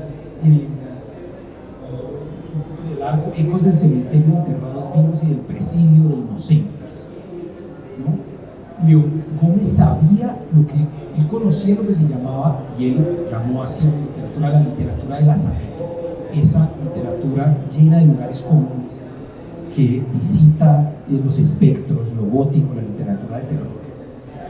Él había leído y esa literatura al que lo había aterrado antes de entrar a Agua de Dios. Pero él sigue usando esos términos. ¿Para qué? Me dice que la pregunta. ¿Para qué usar estos términos de literatura de Lazareto cuando uno va al libro y el libro deshace muchos estereotipos, mantiene otros, pero ataca los estereotipos? Y es porque él quería que la gente levantara el libro, que lo cogiera, quería jugar con el escándalo. Por eso en la edición tiene el mismo color de la tercera, que es este, digamos, color que llaman ahora hot pink. Pero así quería él que fuera la tercera edición, con calaveras macabras. Y él le da una pátina política a lo macabro muy importante, sobre todo en tiempos donde lo macabro estaba monopolizado por la Iglesia Católica, los rituales funerarios, los rituales de conectarse con la muerte. Dice un momento, hombre muy católico además, a pesar de ser liberal y masón. Él dice, bueno, lo macabro tiene una tonalidad política muy importante y hay que restituirse. Y eso hicieron Julio Flores también, con sus prontos y performances en cementerios. Bueno, voy a dejar ahí porque ya estamos llegando a las 12:30, para que no pasemos esa última ronda. Hay una cosa que es bien interesante cuando tú dices que él pasó al olvido. Hay que recordar que estos todos luego son cuerpos que no les interesan a los proyectos nacionales, pues, ¿no?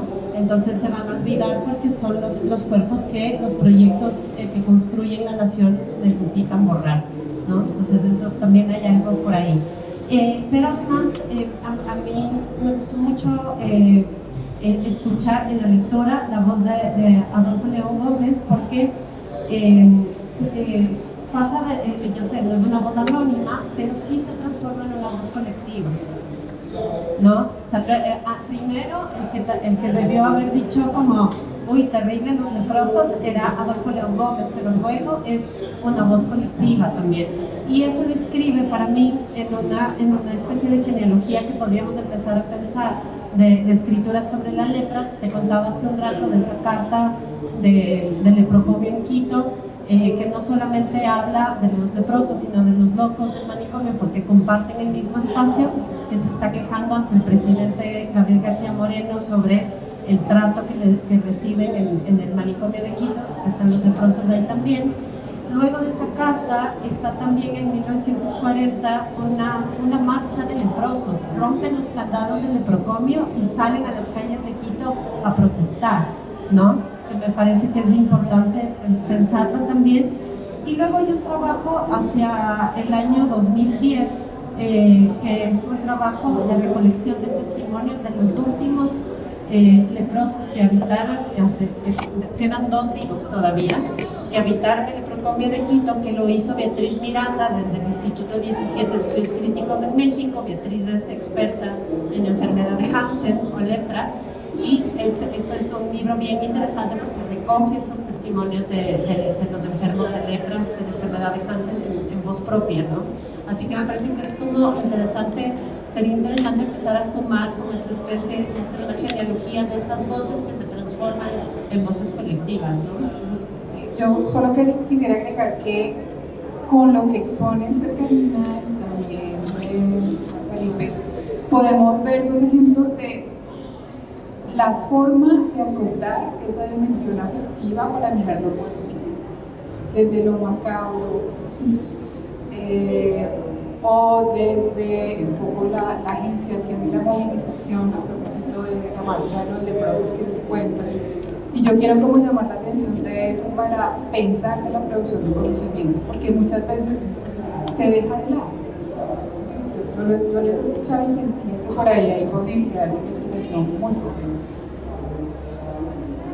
Muchas gracias, Alexandra y por supuesto Felipe, siempre que nos cuenta, Felipe ya ven, tiene algo de Sherezade, ¿no?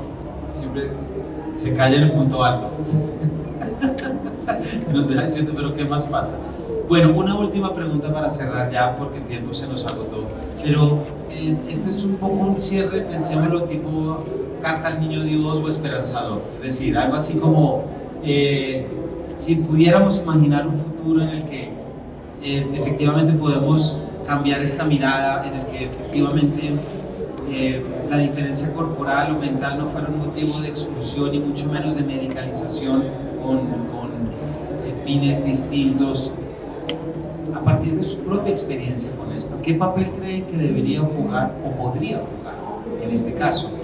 Temas que sobre los que hemos llegado acá, que son la literatura, el testimonio y por supuesto el archivo. Yo la voy a hacer cortita. Y dije algo de esto ayer ante una pregunta similar.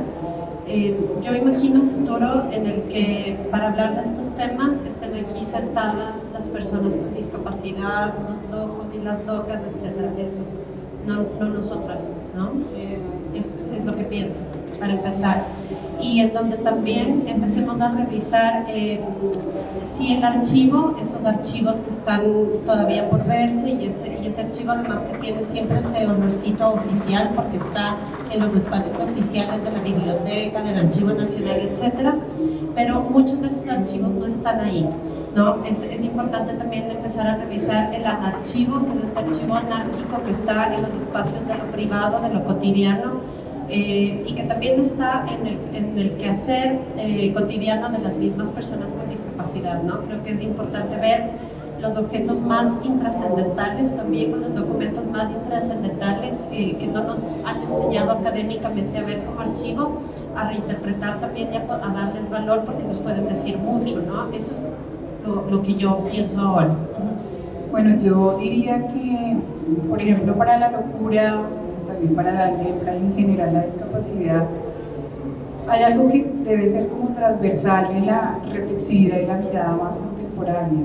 Es como una manera de desnaturalizar esos discursos que estigmatizan, esos discursos que rechazan, esos discursos que encierran, porque además sabemos que es una construcción social, política, cultural, inclusive muchas veces, que se ha venido solidificando a través de los años. Inclusive hemos sido socializados al mundo desde ahí. Desde ahí nos hemos introducido al mundo. Yo como que avisoraría, ¿no? Así como tú dices, con una mirada más esperanzadora de un proceso que nos permita en primera instancia de como desnaturalizar y dejar de lado esos discursos que estigmatizan, que señalan, que rechazan, que generan muros, porque esos muros se separan, ¿no? Y yo creo que una entrada que posibilitaría eso sería de verdad ir como a esa esencia y a eso que realmente conecta, que es los casos que hemos expuesto aquí, desde adentro, cómo construimos ese vínculo, cómo dejamos ver eso que no está visto, eso que está opaco, eso que está ya vedado, como mejor no sale. Cómo de una u otra forma lo dejamos ver y conectamos todas y todos con eso. Sí, ya que eso es una manera como esperanzadora también de verlo. Y cerraría un poco con el archivo. El contacto con el archivo, para quienes hemos estado allí, muchas veces es un contacto frío. Y frío en muchos sentidos, porque, por ejemplo, revisar una historia clínica o revisar un informe muy técnico sobre presupuestos, perspectivas administrativas, pues llega hasta un punto. Pero yo diría que además de lo que planteas, Karina, pudiéramos fijarnos también en lo que esos archivos parecieran no estar diciendo, pero que sí están diciendo. Y es un afinar la mirada sobre esos archivos que son tan institucionales, como tan duros, como tan desprovistos de afectividad. Y volvemos a iluminar. ¿Cómo yo puedo iluminar eso que estoy viendo allí y darle un lugar que no es ese lugar que está puesto enteramente ahí? Digamos, puede sonar un poco enredado, pero es démosle la posibilidad también a ese archivo, a estos otros archivos, digamos en específico a estos que tenemos en el Archivo General de la Nación, o en la Biblioteca Nacional, o en los archivos públicos de diferentes partes del mundo, cómo conectar eso que no está tan evidente, pero que está ahí, que fue un poco el ejercicio que yo hice con las historias clínicas, o el ejercicio con los informes, o las tesis de medicina.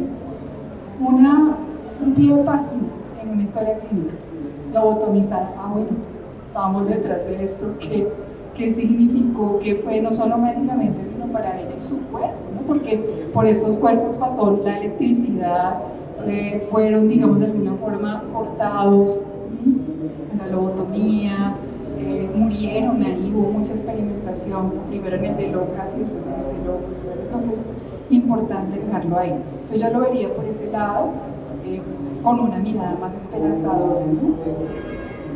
Que debe empezar desde los niños y las niñas, desde las familias, desde los constructores. Bueno, yo voy a comenzar por lo que dijo Karina, que me pareció fenomenal, que es: tenemos que pensar la nación desde sus olvidos, o desactivar esas potencias completamente desmemorializadoras que tiene la nación, como una entidad que quiere regenerarse constantemente a despecho de estas historias que estamos contando acá. Así que habría, por ejemplo, me encanta lo que dice Karina también, en el sentido que habría que hacer una biblioteca de textos, de textos de personas que pasaron por esto, no solo verlos acá, sino recuperar hacia atrás y hacer esa genealogía que nos puede caer. Esa sería una biblioteca hermosísima, que la acompañaría de México. Habría que hacerla de una manera accesible, ¿no? Habría que ver qué retos hay ahí para poderla llevar a todas partes, ¿no? Y a todos y a todas. Lo segundo es una frase que me dijo a mí Mario Longas, que es el director de la Casa Museo Luis Acalvo. Mario no es descendiente de enfermos de lepra, no es enfermo de cáncer tampoco, pero llegó allí buscando refugio de amenazas a su vida. Ahí se enamoró de su pareja, juntos hicieron un mundo. Y él me mostró que Aguadillos tiene una gran potencia de refugio para mucha gente, obviamente durante el Lazareto, pero también ha acogido a desmovilizados de las FARC, a migrantes venezolanos. Tiene un músculo de corazón enorme, es parte del panorama, como me dicen ellos, acoger al diferente, que no encuentra lugar en ninguna parte, porque es una microcolombia que estuvo excluida de Colombia, pero que se parece muchísimo a Colombia. El cementerio está organizado por colonias: Santander, Boyacá, Cundinamarca, Caribe, hay un barrio Caribe, porque cada departamento enviaba dinero para sus enfermos. O sea que es una especie de cosmópolis colombiana en el Alto Magdalena, a unos pocos kilómetros, a 70 kilómetros de acá. Y es al mismo tiempo un humus asfaltado. Hay una cantidad de raíces de Colombia escondidas allí, pero no por los aguadiosenses, sino por la desidia y nuestra adicción al olvido, que no queremos reconstruir historias ocultadas que están en Aguadillos palpitando al día de hoy. Por eso el archivo de Aguadillos, que está cerrado para el público, es lo más perversamente hostil que existe, porque con el clima de Aguadillos, que es un clima seco pero muy caliente, esos archivos se están desintegrando poco a poco. Y lo que está pasando muy a la manera colombiana, muy letradamente, están diciendo: sí, la ley nos ordenó mantener un archivo, ahí está, pero puede entrar, ¿no? Dejemos que se cocine a fuego lento hasta que se desintegre. Es una cámara, es un cenizario. Entonces hay que reabrirlo, hay que digitalizarlo, hay que traer a gente y hay que abrirlo a otras formas de archivo. Si uno va tocando puertas en Aguadillos, se da cuenta que cada casa es un archivo, no solo por las historias que tiene, sino que muchos aguadiosenses tienen un archivo de objetos de comunicación viejos, que ya no sirven para comunicar, pero que son, por ejemplo, viejos teléfonos, telégrafos, la máquina de desinfección, cartas, mil cosas que en un pueblo comunicado son archivos de cómo resistieron la incomunicación y cómo nos fascinaba la comunicación, el cine. Mejor dicho, cada casa, la cantidad de cornetas de Vitrola que vi yo en esos museos familiares hacen parte de Aguadillos como un museo y un archivo vivo con futuro, pasado, presente, futuro, sin techo. Bueno, también dejo ahí en el punto que usted decía. Solo agregar que el archivo de la beneficencia de Cundinamarca tiene esa misma tesitura, bueno, es como está ahí las historias clínicas, pero ya no las puedes consultar por todo el tema legal.